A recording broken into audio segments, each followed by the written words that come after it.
One thing that we've heard for decades now is how Social Security might go away in the future, and so far it hasn't happened. So it's kind of like one of those situations where people are like, I've heard this so many times, I just don't really believe it anymore. Something always happens and we're able to hang on to having Social Security benefits for another 10 more years, another 15 years, whatever it is, right? But there could be some major changes to Social Security coming sooner than later, simply out of necessity, because if we want to continue seeing Social Security benefits into the future, especially indefinitely, then we don't really have any choice. We have to change it. Obviously, Donald Trump just became president again, and when he was campaigning to become president once again, he promised to not raise the retirement age by a single day, and he also says that he won't be cutting Social Security or be raising the retirement age either. But can this promise be kept is a question that we have to wonder about, because in its current form, Social Security is projected to run out completely by 2033. And then beyond that, people will only get a portion of the benefits that they were promised. Nobody would be getting full benefits beyond 2033 if we actually do nothing, which is not that far away. We're talking less than 10 years from now. So one significant proposal from Trump was to eliminate federal taxes on Social Security benefits, which affects about 40% of people.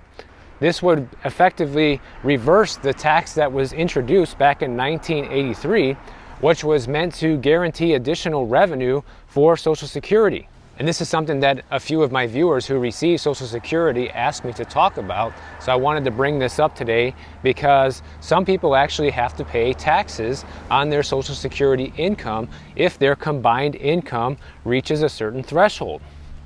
If you're single and you earn less than $25,000 a year, or are married and make less than $32,000 a year, then your benefits are tax-free. Now that's just referring to your income outside of your Social Security benefits. But if you go beyond those numbers, then anywhere between 50 to 85% of your benefits could be taxed in retirement. But if they eliminate the tax on Social Security benefits, then they actually might run out of full benefits even faster than it's already projected to right now. Other people are saying, let's not touch Social Security in any way, let's leave it the way it is right now, and instead let's focus on reducing the size of the government and promoting economic growth, because the idea here is if we have a more robust economy, then the payroll contributions to the Social Security fund will naturally go up when the economy is good. Another idea is to get a lot of people who are currently unemployed back to working, because when you're working, you are paying into the Social Security system, helping to bolster it even further. Now, other people are talking about, hey, let's raise the full retirement age. Right now, it's sitting at 67 years old, and the proposal is to raise it to 69 years old. So this would account for 20 to 30% of the funding shortfall if they were to do this. But Trump said that this isn't going to happen, so I wouldn't plan on seeing this happen, at least during his second term. Another thing that's being thrown around is reducing the cost of living adjustments. They say that if we reduce the cost of living adjustments by 0.5%, then this could address about 29% of the funding gap. And as you can see, the theme here, none of these options are really that great, especially if you're already receiving Social Security now. Another option, which is going to be very unpopular, especially with people who are paying for Social Security right now, is increasing payroll taxes. They're proposing to increase the payroll tax from 6.2 to 6.5% over several years in order to help make up for some of the shortfall that way. Another very unpopular option is removing the income cap on payroll taxes. This would basically make sure that if you make over $250,000 a year, then they would be taxing you in addition to the payroll taxes you already pay in order to help bolster the account that way. So pretty much all of these are a different version of robbing Peter to pay Paul, which is not great. The only thing we know for certain right now is that all of these are just ideas at the moment and nothing is set in stone. But one major change that people are looking at making to this that might make the most sense out of everything is privatizing Social Security. Meaning Social Security in its current form would be completely done away with, and we would move on to a completely new system of where all of your contributions that you make to Social Security go directly towards your own future retirement rather than people who are retired right now. Under the current system, Social Security pulls payroll tax from current workers and uses them to pay benefits to current retirees. So the money that you're paying into the system right now, that we are all paying into the system, does not go towards your retirement in the future like a lot of people think. It's going towards the people who are retired right now, who are getting a check every month right now. If we moved on to a private system, then we would have self-directed retirement accounts that would replace Social Security taxes and benefits. And what would happen then is taxpayers could now invest a portion of their payroll contributions in a separate account for their own benefit, and the account's value would fluctuate with market prices of investments, just like your 401k. You could almost think of this as like a second 401k is probably the best way to look at it. But if you think about it, you're already contributing this money to payroll taxes and Social Security out of every single paycheck right now, regardless of whether or not you want to. So if that money just got shifted over into being invested into a new account for you, particularly for you, then that also changes your incentives, especially when it comes to retirement. Because it doesn't feel very good to pay for this money right now, knowing that you might never see a dime of it in the future because the current system is bankrupt. And people who are in favor of this are also saying that the current system for Social Security does not generate sufficient returns, which is another reason why it's going bankrupt, and that privatizing the system would fix all of that because it would deliver higher benefits for people who are doing this. But the people who are against it say that, it puts people in a position where their entire future of retirement is at risk of the market, which it kind of is already like that right now with your 401k, right? People saw their 401k balances drop in half during the GFC, and it very well could happen again with how big of a bubble the stock market is in right now. And depending on when you retire, that can be pretty problematic. People who are against this also say that it would cost too much money to transition from the old system into a new one. And the biggest problem of all of doing this is it removes the guarantee of Social Security, right? That one thing that people love about Social Security is that you are getting that guaranteed check every single month. It might not be enough. You always would wish it would be more, but you know that every month you're going to receive that check, right? And under this new system, if it's privatized, that would no longer be the case. But none of this really matters either if it ends up going bankrupt by 2033 and there's not enough money there anyways to pay out people's full benefits. So that guarantee that you supposedly have right now won't exist by 2033. So clearly something needs to be done. And this is an issue that a lot of politicians don't want to touch, just like Trump, for example. He doesn't want to make any changes to it.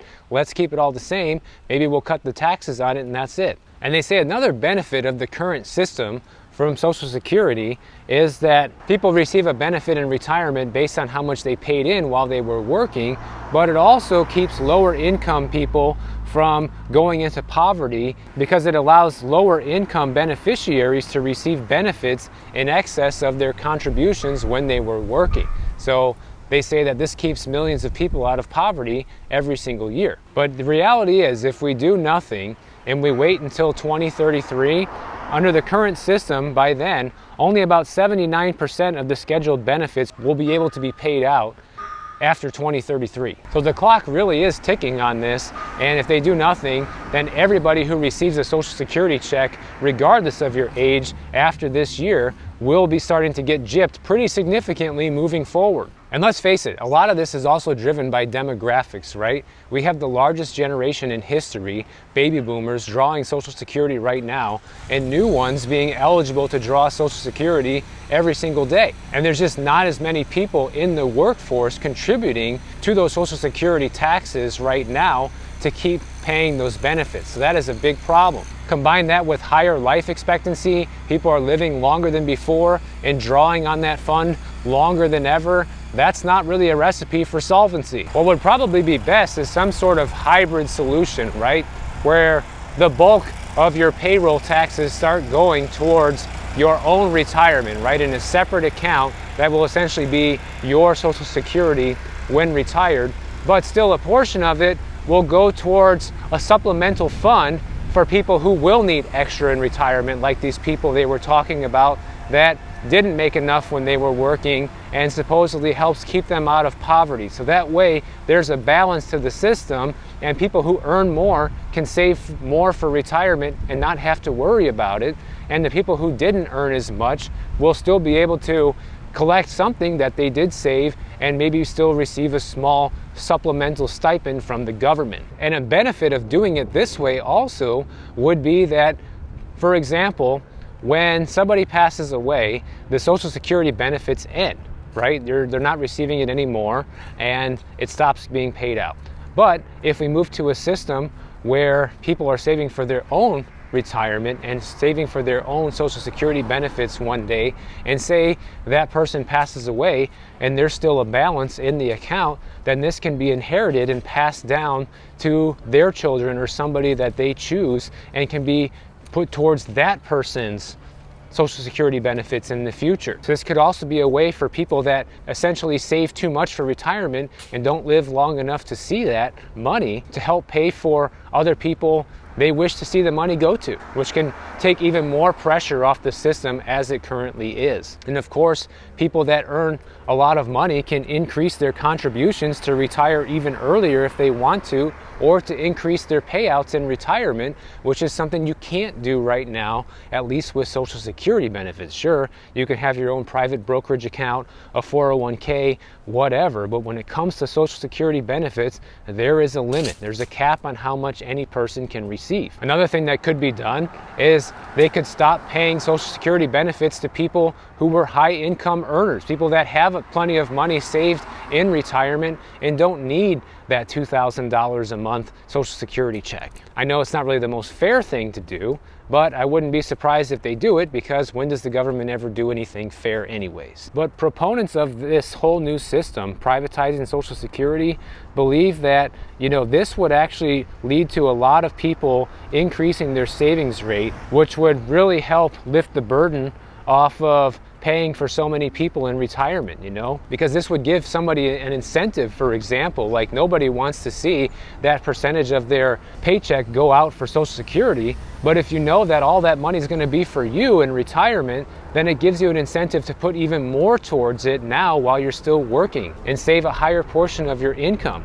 So this might even increase people's financial responsibility if we move to a system like this. But there is a lot of problems and a lot of logistics to solving this issue, because one of the main problems is that there has to be some sort of cutoff date, right? Anybody who's receiving Social Security right now, or maybe who will be receiving it in a couple of years, it wouldn't be fair for all of a sudden those people to have to be like, well, you have to now contribute to your own retirement even though you're going to be retired in 3 years. So there has to be some sort of reasonable cutoff date for this, right? And unfortunately, I think the cutoff date would have to be at a pretty low age, because even somebody like me, for example, pushing 40, right? I've paid into the system already for the past 20 years. So to take that away from me wouldn't really be fair. But if you take it away from somebody who's only been paying in for, like, say 5 years or 7 or 8 years, moving forward, all that money is going to be diverted into their own account, then that might be the more fair way to go, because the younger you are, the more working years you have ahead of you, and you take that away. But like I said earlier, there's no perfect solution to this, and someone's going to end up getting gypped. Somebody's going to take the short end of the stick on this. It's just going to have to be the way it's going to go. I think one thing that the federal government could do to sweeten the deal for people who get the short end of the stick is to create all kinds of tax incentives for younger people who won't be getting that Social Security check, like, eliminate income taxes for them for the next 10 years or something like that, where it can really put them ahead of the game and help them save more for their retirement and give them a leg up. And I don't know if they're going to do any of this stuff. These are just ideas that I'm coming up with here, as well as different things I'm reading. But I think it's clear that we have to do something, leaving the current system as it is and just seeing benefits decline after 2033 and having people get gypped that way, I think is not really the smart way to do it, because eventually, Social Security will be lower and lower. The payouts will continue to decrease after that, and people will not be able to survive off of it. And it'll be almost like having no Social Security anyways. So it makes more sense to be proactive with this and fix it before it's too late. Like, even somebody my age, right, who is paid in for a long time, I would be willing to take maybe, say, half of the benefits I was supposed to receive in retirement and still get something in exchange for, like I said, maybe paying no income taxes for 10 years and being able to save extra money for my retirement that way. You know, like there has to be some sort of give and take. If you're going to take something away, then give me an incentive, give me a reason to accept that and be okay with the change, right? And then you won't feel like you're getting gypped. Like, yeah, it's all on you now.